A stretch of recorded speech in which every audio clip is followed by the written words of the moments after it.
Hey guys, what is going on? This is Travis P11. I'd like to welcome you back to the channel. This is a part 2 and a follow-up to our initial tests of the Allen Precison Mfg charging handle or replacement charging handle for the Bear Creek Arsenal Gen 1 uppers. I've had a lot of interest in this video. I've had a lot of people reach out to me. They're very curious about this product. Hopefully these charging handles will be getting out soon. I'll give you guys distribution information and price information soon. A couple questions I want to answer about it that people have asked me. Is it aluminum or is it steel?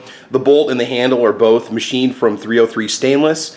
We are going to try a different lock washer on it just to see if it makes any difference with keeping the bolt in place. Now, there's a couple things I want to say about this. So first of all, depending on how much torque you applied to the original Bear Creek Arsenal Gen 1 lever, there's a possibility that your threads could be worn out inside the bolt. Me, I've never really over-tightened it. I've never stripped the threads inside the bolt. So if you just gorilla torqued your bolt every single time you took it out, your charge handle, every time you took it out, there's a possibility that your threads could be worn and really no amount of tension is going to keep a screw in place.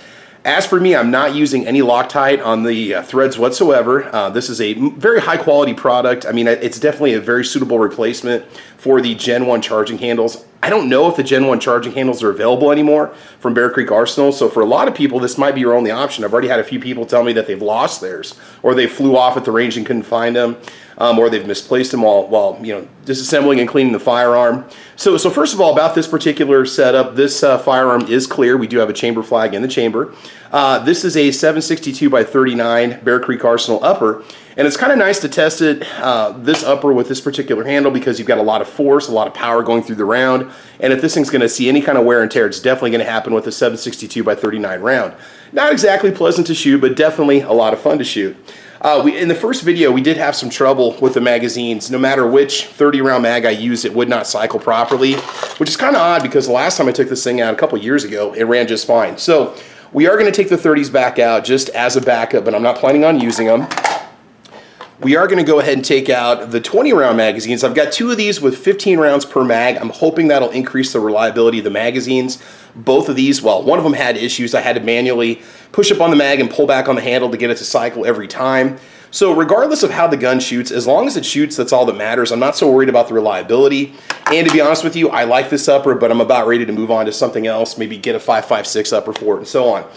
Ammunition for the test is going to be some Wolf ammunition. It's a lead core bullet, high quality Wolf steel case round that is a step above the Wolf military classic round that we normally use. Now, I'm also going to take some Red Army Standard with us and some Tula as a backup, but this gun's never had any trouble cycling that Wolf ammunition. Now granted, I do have an upgraded Black Rifle Arms firing pin in this particular upper, so it will cycle better. And this is just a basic PSA stealth lower, stock springs, no modifications. I haven't put the more powerful hammer spring in it. I haven't had to do that at all. So what we're going to do right now is answer another question: what should we torque the bolt to? So from Allen Precision Manufacturing, they're recommending 30 to 35 pounds of inch pounds of torque on this bolt to keep it in place. Now again, there's a little residue on the bolt, and that's just from honestly a couple years of Loctite, and I've since cleaned it off as good as I possibly can. The inside of the threads are perfectly clean. There's no Loctite there whatsoever. And we've got the Wheeler fat wrench set to 35 pounds. We're going to go ahead and torque it. Hopefully this doesn't strip out the threads. I might back off a little bit if it feels like it's going to. There we go. Once it cracks like that, it's set. So that is 35 pound-feet. So hopefully it will stay locked into place, and if it doesn't, like I said, just years and years of taking that bolt out and putting it back in. Every time you clean this upper, it's going to wear out those threads. This is not the hardest aluminum or steel that these bolt carrier groups can possibly be made out of, at least this particular one, just because of the fact that the bolts can wear out. So we're going to go to the range. We're just going to run two 15 round mags through it just to see if the bolt is going to stay tight. If it does, we'll call it a success. If not, at least I've got a nice high quality replacement handle I can use. And like I said, this upper has always had an issue keeping the bolts tight. Even with Loctite, I'm good if I can get 2 or 3 mags out of it. And like I said, I'm about ready to move on and try a different upper. So without further ado, let's go ahead and let's hit the range. All right, so I'm going to try and keep my hands off the magazine. That might have been what was causing the issues last time. Like I said, these AR-47s can be a little bit finicky. So we're going to do 2 magazines with 15 rounds in them. We'll check the tension on the handle, check the torque, and see if it's still locked into place, and we'll go from there.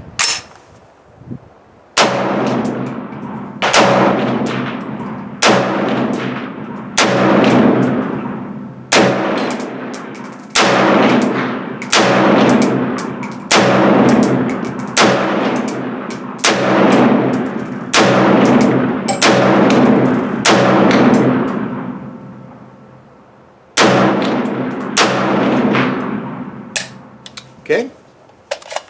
All right, we'll do one more magazine of 15. This Wolf is a pretty good ammo. All right, here we go.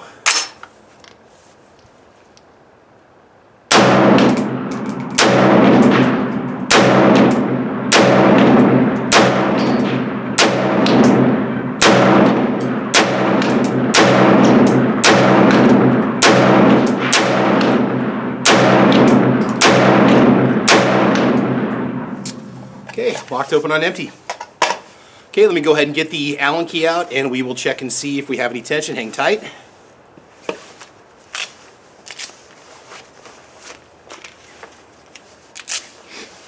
little chilly out today. All right, got the key. There we go. No. Okay, it did not move at all. It's not, no twisting whatsoever. No quarter turn, nada. So the washer that comes with it, the screw that comes with it, we're good to go. Like I said, I torqued that to 35 pounds with that Wheeler fat wrench. So, you know, a nice, good, snug, you know, just kind of tug on it should work really well for you. Otherwise, if you have one of those little inch-pound torque wrenches, definitely use one of those. All right, let's go and bring this back for some final words. All right, so that is going to end our part 2 of the Allen Precision Manufacturing Bear Creek Arsenal first generation side charging complete upper replacement charging handle test.